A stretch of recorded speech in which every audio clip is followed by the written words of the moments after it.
Would you like to just tell me a little bit about your show? Okay, well, I'm part of the Radio Variety Hour, which is a look back at 1950s Australian radio. It says on the brochure it's the most authentic 1950s radio show you'll see this year, which we hope it is.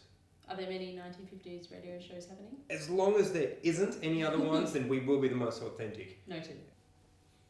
A lot of the fun that we have is the live sound effects that we do. A sci-fi episode where I have to do the noise of a hover jeep, which I do with a kazoo and a glass of water.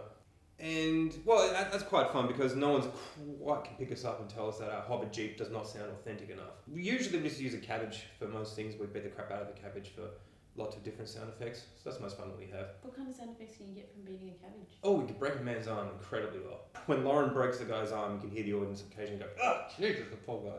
It's horrific. Well, there's Bert Goldsmith, myself, and Lauren Buck, and our producer Ben Vanel, who does the pre-recorded sound effects. And then the rest of us just trade off and doing silly voices, impersonations, and whilst two people are talking, the other one will do the live sound effects. It's a follow-up to a show that we did 2 years ago, last year. That was set in the 1940s, now we've jumped 10 years. We've jumped 10 years because we wanted to do a sci-fi specifically, and there was no such thing, as far as we know, in the 40s, so just for the hell of it, we've moved it forward 10 years. What was the idea behind starting the 1940s radio show? Like, what inspired you? That was Bert's idea. We hadn't met him before this. Mm-hmm. He's an incredibly talented voice actor. So one day I got a phone call from a friend who said, "So you want to do that thing?" And I went, "Yeah, sure. Yeah, no worries." I could not remember agreeing to do this. I think I was drunk at a comedy night one night.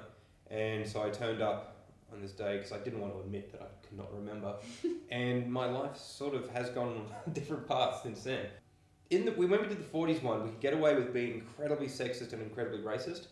And it was quite charming. We've had to cut out any hint of jolly old racism. We get a lot of people in the 60s coming up to us saying, "Oh, that takes me so back to the 1940s, which I don't think they were alive in. But they're nostalgic for a period of history slightly before they were born. This is the cleanest show any of us have ever done. There's no swearing or overt racism has been cut out of it. Wish we could bring it back. It's basically a family-friendly show.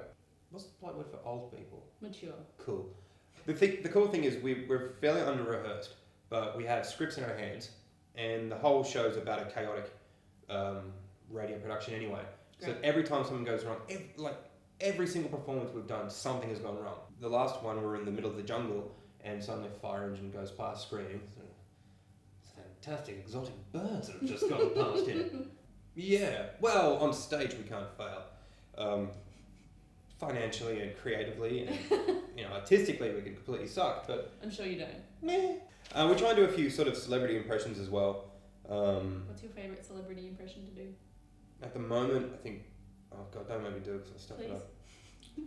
Alright, well, I'm trying to do a Christopher Lee, who's... I try to do him as a sort of a supervillain. Well, the thing is, right now that I know I can do this voice, why don't I do it all the time? To keep it going for the whole night is a bit difficult. Hi, I'm Sam from the Radio Variety Hour, and we're performing at the Loft at the Lithuanian Club in North Melbourne Town Hall from the 28th of September to the 5th of October. It's 1959 in Australia, and television is starting to take over. So this long-suffering radio program has just lost its female star to this new invention of television. There's a guy who I play who is trying to become Australia's first teen idol at age 34. And Bert Maverick is the long-suffering producer who believes television is going to be just a fad and it's going to be disappeared in a couple of years. And then we do some funny voices and hit a cabbage. Would you like to cuddle? No. Okay. Oh, go on. Are we going to cuddle?